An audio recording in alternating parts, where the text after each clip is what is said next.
बोल गिरिराज महाराज की जय।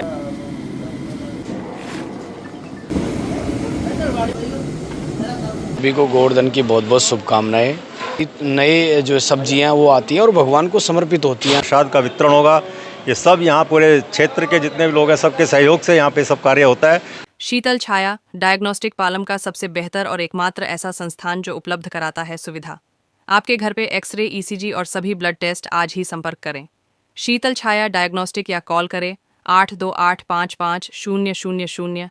नमस्कार दोस्तों, पालम न्यूज़ पे आपका स्वागत है। तो आज गोवर्धन का पावन पर्व है और आज के दिन जो है वो मंदिरों के अंदर अन्नकूट का प्रसाद वितरण किया जाता है।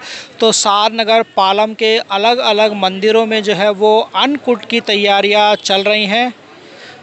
तो आपको दिखाते हैं कि क्या क्या तैयारियां हैं वो सारनगर पालम में इस समय जो है वो चल रही है। और करीबन बताया जा रहा है कि जितने भी आसपास के मंदिर हैं जो हम आपको दिखाएंगे वहाँ पर लगभग 12 बजे के बाद जो है वो प्रसाद का वितरण किया जाएगा। तो आपको दिखाते हैं कि किस तरीके की जो तैयारियां हैं वो मंदिरों में अन्नकूट की आज चल रही हैं। तो आज गोवर्धन का त्यौहार है और इस दिन मंदिरों में अन्नकूट का प्रसाद जो है वो वितरित किया जाता है। तो आपको सारनगर के अलग अलग मंदिरों में लिए चलते हैं और वहाँ पर दिखाते हैं कि कैसी तैयारियाँ जो हैं वो अन्नकूट का जो प्रसाद है उसको बनाने की चल रही है। तो अभी हम मौजूद हैं गली नंबर 17 के श्री पारिवारिक सत्संग मंडल मंदिर में और जहां पर आप देख सकते हैं कि अन्नकूट की जो तैयारियां हैं वो जोरों पर चल रही हैं और बहुत बड़ी मात्रा में जो है वो प्रसाद यहां पर बनाया जा रहा है। यहां पर आप तस्वीरों में देख सकते हैं कि ये देखिए कितने सारे भगोने जो है वो आपको यहां पर देखने को मिलेंगे। और ऐसा बताया जा रहा है कि लगभग ये इस मंदिर के अंदर श्री पारिवारिक सत्संग मंडल मंदिर के अंदर करीबन 5000 लोगों के आसपास जो है वो उनका जो प्रसाद है वो बनाया जा रहा है। तो आपको तस्वीरों में साफ साफ नज़र आ रहा होगा ये श्री पारिवारिक सत्संग मंडल मंदिर है जहाँ पर आप देख सकते हैं कि बहुत बड़ी मात्रा में जो है वो इस बार प्रसाद बनाया जा रहा है। हलवाई यहाँ पर आपको पूरी तलते हुए नज़र आएंगे। तो अन्नकूट के मौके पर अधिकतर जो है वो जब नई ऋतु आती है तो नई नई सब्जियां बाजार में मिलती हैं और उन्हीं सब्जियों का जो अन्नकूट है वो बनाया जाता है। स्पेशली जब अन्नकूट की अगर हम बात करें गोवर्धन के समय में जो प्रसाद बंटता है तो अधिकतर जो है वो इस प्रसाद के अंदर जो है वो कड़ी रखी जाती है और बहुत सारी सब्जियों को मिलाकर एक मिक्स वेजिटेबल जो है वो बनाई जाती है जिसमें गोभी होती है, मूली होती है, पेठा होता है और भी बहुत सारी सब्जियों को मिलाकर जो है वो सब्जी बनाई जाती है। तो इसी तरह अन्नकूट का जो है वो तैयार किया जाता है जिसमें पूरी होती है और सबसे स्पेशल अन्नकूट में जो होता है वो होता है बाजरा। तो बाजरे से ही जो है वो भोग लगाया जाता है गोवर्धन महाराज को। तो इस समय बड़ी तैयारियां जो है वो श्री विश्वनाथ श्री पारिवारिक सत्संग मंडल की तैयारियां हमने जो है वो आपको दिखाई। और अब हम पहुंचे हैं गली नंबर 18 सनातन धर्म मंदिर या मैं कहूँ कि संतोषी माता मंदिर पर। और यहाँ पर भी आप देख सकते हैं कि जो अन्नकूट की तैयारियाँ हैं वो ज़ोर शोरों से चल रही हैं। और यहाँ पर अगर आप देखें जो सब्जियाँ हैं अभी कड़ी बन रही थी और जो सब्जियाँ हैं वो काटी जा रही हैं। तो जैसा कि मैंने आपको बताया कि मिक्स वेजिटेबल जो है वो तैयार यहाँ पर की जाती है और इसका जो स्वाद है वो काफ़ी बेहतर माना जाता है। तो देखिए सब्जियाँ जो हैं वो काटी जा रही हैं। तो यहाँ पर भी तैयारियाँ जो हैं वो संतोषी माता मंदिर गली नंबर 18 में जो है वो भी तैयारियाँ लगातार जो है वो अन्नकूट की चल रही हैं।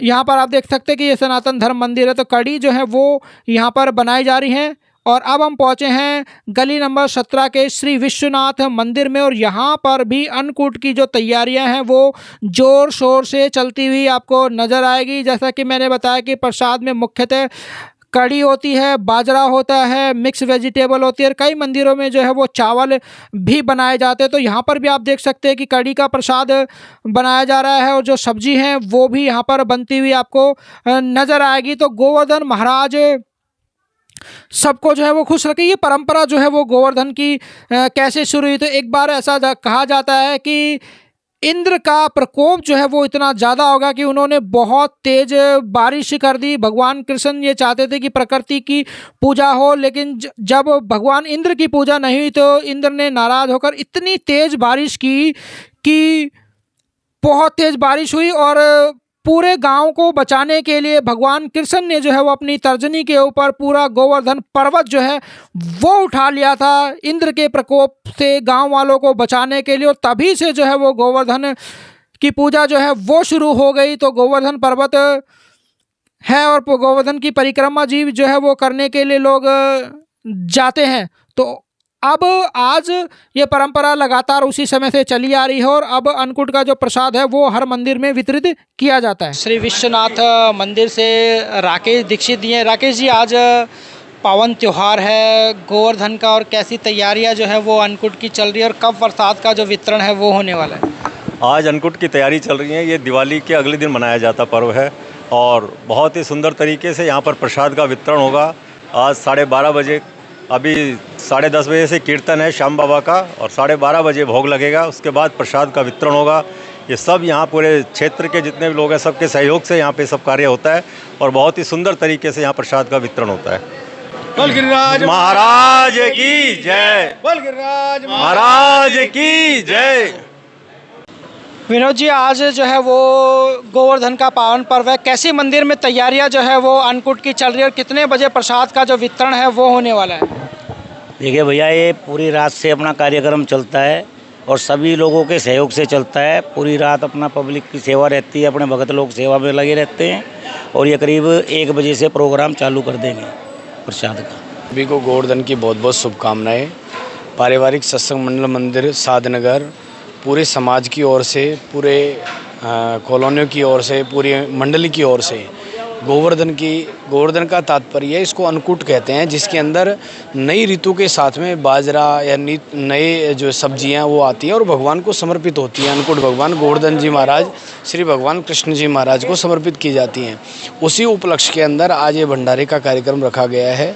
इसमें भव्य भंडारा है जिसमें से कम 5000 आदमियों का भोजन की व्यवस्था की जाती है। हलवाई जो है रात से ही प्रारंभ आ जाते हैं और तब से बनना चालू हो जाता है, तब जाकर के एक सारी परिपूर्ण तैयारी हो पाती है। 12 बजे भगवान का भोग लगेगा, आरती होगी, उसके पश्चात में प्रसाद वितरण होगा। पूरे धूमधाम के सभी के सहयोग के माध्यम से, जनमानस के माध्यम से, भक्तों के माध्यम से, हमारे इस समाज की ओर से ये सब सहयोग मिलकर के कार्यक्रम को करते हैं और बड़ी धूमधाम के साथ में इस भव्य आयोजन का कार्य संपन्न होता है। इसमें सबका इंतज़ार रहता है कि सब लोग आएँ और सब लोग इस भंडारे के अंदर प्रसाद लें, वितरण करें, और ये कार्यक्रम शाम को 5 बजे तक लगातार चलता रहता है। तो आपको हमने दिखाया है कि सारनगर पालम में मंदिरों में जो अन्नकूट की तैयारियां हैं वो कैसी चल रही है, और मंदिरों में जो प्रसाद का वितरण है वो कब होने वाला है। राकेश वर्मा, पालम न्यूज़, सारनगर।